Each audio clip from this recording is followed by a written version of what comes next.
আমি দেশ বিদেশে ঘুরে ঘুরে জয় বাংলার গান গাই। আমার নেত্রী শেখ হাসিনা তুলনা যার নাই। আমার নেত্রী শেখ হাসিনা তুলনা যার নাই। মাননীয় স্পিকার, আমার নেত্রী শেখ হাসিনা তার বাপের নাম গোটা পৃথিবীর লোক জানে, কিন্তু আমার প্রতিপক্ষ বন্ধু বেগম খালেদা জিয়া তার বাপের নাম জিজ্ঞাসা করেন কেউ বলতে পারবে না। তিরমিজি শরীফ, বুখারী শরীফ, এমন কোন হাদিস নাই মাননীয় স্পিকার যেটা আমার পড়া নাই। যেই সব আলেমরা সংসদে এসে ইসলামিক দিন কায়েম করতে চায় সেই সব আলেমদের বিরুদ্ধে আমি বলতে চাই, তারা যতটুকু জানে তার চাইতে আমি মমতাজ কম জানি নে। সবাই বলে শহীদ জিয়া, আমার একটা বন্ধুর নাম ছিল শহীদ। আমি মনে করতাম জিয়ার নামও হয়তো সেইভাবে শহীদ, কিন্তু পরে শুনলাম সে নাকি যুদ্ধে শহীদ হয়েছে। কিন্তু কোন যুদ্ধে শহীদ হয়েছে মাননীয় স্পিকার সেটা আমার জানা নাই। মাননীয় স্পিকার, আমাদের সরকার ক্ষমতায় থাকা অবস্থায় আমরা ফেরিতে করে বিদ্যুৎ বিক্রি করব, কিন্তু বিদ্যুৎ কেউ নিবে না, কারণ প্রতিটা ঘরে ঘরে বিদ্যুৎ আছে।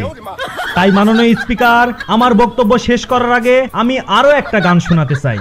ফাইটা যায় বুকটা ফাইটা যায়, শেখ হাসিনা যখন উন্নয়নে যাইয়া খালেদা জিয়াক পিছনে থুইয়া।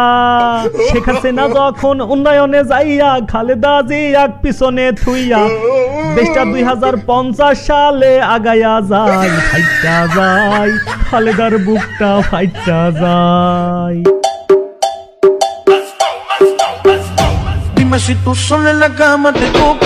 স্যার, গোয়েন্দা সূত্রে জানা যায় এই বাড়িতে মমতাজ আছে। যেভাবে হোক মমতাজকে ধরতে হবে, তাতে তোমারও প্রমোশন হবে আমারও প্রমোশন হবে। চলেন স্যার যাই। আল্লাহ ধরা যেন না খাই, আল্লাহ ধরা যেন না খাই। আমার নেত্রী পলাইছে, আমি যেন ধরা না খাই। কে?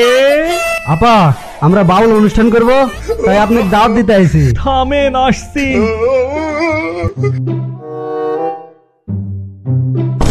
জালাল ধরি ফেল। স্যার, আপনারা কি মনে কইরি? তোর নেত্রী পালাইছে 9 মাস আগে, আর তুই এত সুন্দর ঘরে, চল আয়না ঘরে। বলছি স্যার, আপনারা তো দুইজনই আছেন আর এত সুন্দর রুমও আছে, একটু রুম শেয়ার করলে সাইডে দেওয়া যায় না? হ্যাঁ স্যার, আমি রাজি আছি। এই থাম, এখন আর ভাল লাগে না, তোকে আগে খুব খাইছি। চল এখন আয়না ঘরে চল।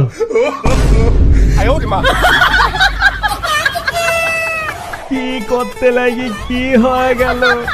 আমি আগেই জানতাম ওই শেখ হাসিনার কথা মতো চললে আমাকে এই 14 শিখের মধ্যেই থাকা লাগবি। সে তো দেশ ছাইরি পলাইলো, আর আমার এই অন্ধকার আয়না ঘরেই থাকা লাগবি। ওই একটা ভুলের কারণে ডিবি পুলিশ ধইরা আনলো জেলখানাতে।